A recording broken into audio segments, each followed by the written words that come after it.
Halo Sobat Geologi, saya Muhammad Ibnu Raihan dari Departemen Penalaran. Sekarang saya berada di Desa Patutela, Kecamatan Mantiklore, Kota Palu. Jika kita lihat dari peta geologi regional Lembar Palu, posisi saya sekarang berada di formasi Molas. Nah, di singkapan atau outcrop yang saya temukan ini terdapat struktur geologi berupa striasi, di mana struktur ini dapat terbentuk akibat pergeseran dua blok batuan pada bidang rekahan. Nah, ada beberapa jenis sesar yang dapat menimbulkan struktur geologi berupa striasi ini. Yang pertama itu ada sesar turun atau normal fault, ada sesar naik atau reserve fault, dan sesar geser atau flip fault. Nah, untuk arah pergerakannya itu tergantung lagi pada mekanisme pergerakan batuan di daerah tersebut. Jadi sekarang saya akan menjelaskan tata cara pengukuran striasi yang baik dan benar. Nah, pada pengukuran striasi ini kita akan mengukur slick and slide-nya, di mana slick and slide ini adalah bidang sesar yang menunjukkan penampakan yang halus dan licin. Nah, pada pengukuran slick and slide ini kita itu mengukur dua. Yang pertama itu kita mengukur orientasi atau strike dari bidang sesar, dan juga kita mengukur dip atau kemiringan dari bidang sesarnya. Nah, yang kedua kita itu mengukur slick and line-nya. Nah, slick and line ini adalah garis-garis di mana kita mengukur tiga fitur. Yang pertama itu kita mengukur trends. Trend ini adalah proyeksi dari arah gores garis secara horizontal terhadap arah utara. Biasa dikonotasikan itu dari 0 sampai 360 derajat. Nah, selanjutnya itu kita akan mengukur plunge. Nah, plunge ini adalah sudut atau arah sudut pinjaman dari gores garis terhadap arah horizontal. Yang terakhir itu kita akan mengukur rake atau pitch. Rake atau pitch ini adalah sudut terkecil dari perpotongan antara gores garis dan juga strike bidang sesarnya.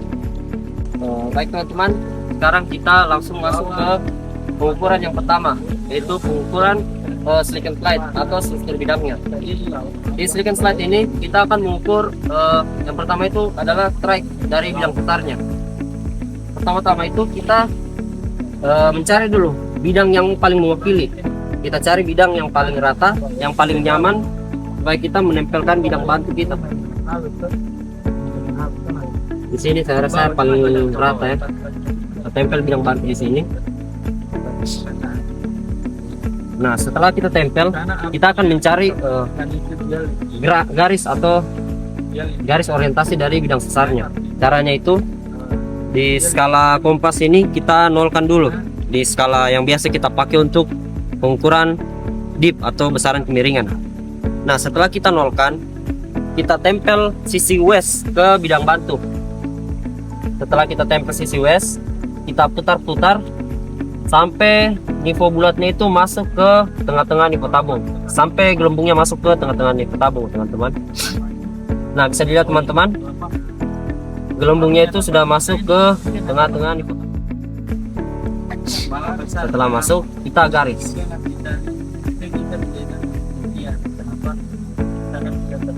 Nah, garis inilah yang akan menjadi garis strike bidang sesar kita.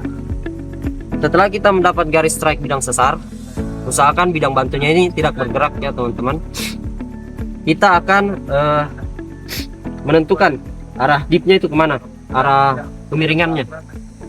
Cara menentukannya itu kita menempel sisi west ini tegak lurus dari strike bidang sesar, dan bisa dilihat. Nah, gelembungnya itu berada di sebelah atas. Nah, kalau gelembungnya berada di sebelah atas, berarti kemiringannya ke bawah sini. Nah, sesuai dengan kaidah tangan kiri, jari telunjuk saya ini merepresentasikan arah strike-nya, sementara jari jempol saya ini mewakili dari deep direction-nya. Nah, kalau kita lihat di sini, Kalau saya memposisikan jari saya ke sana, searah strike-nya ini, itu berarti dip direction-nya ke sini. Dipnya berarti ke sini, dip direction-nya. Nah, berarti untuk pengukuran strike-nya kita ambil yang ke arah sana.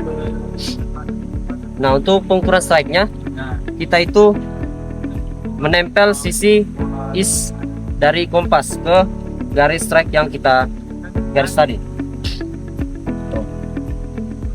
Kita tempel sisi is, kita sesuaikan sampai bullseye-nya itu masuk ke dalam nivou bulat.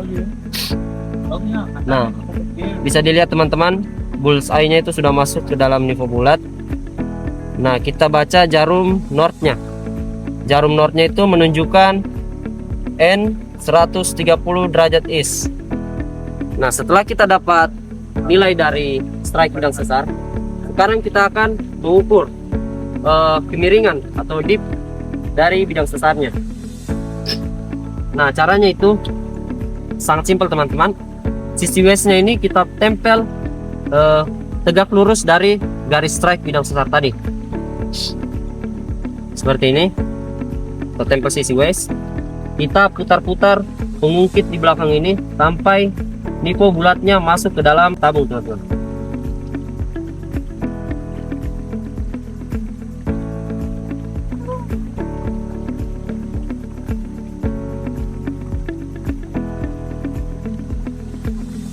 Nah, bisa dilihat teman-teman, di sini kita mendapat kemiringan dari bidang sesar ini memiliki nilai 79 derajat. Jadi teman-teman, untuk bidang sesar ini kita mendapati kedudukannya itu bernilai N 130 derajat is dengan dipnya 79 derajat. Teman-teman, sekarang kita masuk ke pengukuran silicon line-nya. Nah, pada pengukuran silicon line ini kita pertama akan mengukur trend. Langkah pertama itu bidang bantunya ini kita tempel sejajar dengan arah garis-garisnya. Seperti ini teman-teman. Usahakan bidang bantunya ini tidak bergerak. Setelah itu kita ukur dengan searah dengan arah pinjamannya. Sisi S-nya ini atau pantat kompasnya kita tempel di sini di atas bidang bantu. Nah, yang kita lihat itu gelembungnya harus masuk ke dalam nivou bulatnya teman-teman. Nah, jarumnya ini harus sejajar dengan buku lapangan atau bidang bantunya. Nah, bisa dilihat gelembungnya sudah masuk ke dalam nivou bulat. Kita kunci kompasnya. Nah, di sini kita bisa melihat arah dari trennya itu menunjukkan nilai N 184 derajat is. Nah, setelah pengukuran tren, kita langsung masuk ke pengukuran flange-nya atau pengukuran dari sudut kemiringan dari garis-garisnya. Cara pengukuran flange-nya itu sisi west dari kompas ini kita tempelkan ke bidang bantunya atau bidang bantu. Seperti ini teman-teman. Nah, setelah kita tempel, kita putar pengungkit yang berada di belakang kompas sampai gelembungnya masuk ke dalam nivou tabung. Nah, bisa dilihat gelembungnya sudah masuk ke tengah-tengah nivou tabung. Nah, setelah gelembungnya masuk, kita baca nilainya di skala. Nilainya itu menunjukkan angka 30 derajat. Nah, berarti kita mendapati kedudukan dari trennya ini mempunyai nilai N 184 derajat is dengan flange-nya itu 30 derajat. Jadi setelah kita melakukan pengukuran tadi teman-teman, kita mendapati data kedudukan bidang sesar itu bernilai N 130 derajat is dengan dipnya itu 79 derajat. Untuk data silicon line-nya kita mendapati nilai dari trennya itu sebesar N 184 derajat is. Untuk flange-nya itu kita mendapati nilainya itu sebesar 30 derajat, dan juga untuk rack-nya itu kita mendapati nilai sebesar 30 derajat juga. Jadi untuk pengolahan data striasinya itu kita melakukan pendekatan stereografis. dengan melakukan plottingan orientasi dari kedudukannya, analisis posisi dan juga sudut pitchnya untuk mengetahui mekanisme dan juga jenis putar yang kita ukur tadi. Sekian dari saya teman-teman, untuk tutorial atau tata cara pengukuran struktur geologi berupa striasi. Singkapan boleh tertutup, tapi semangat geologi tak pernah redup. Geologi kompak satu instruksi.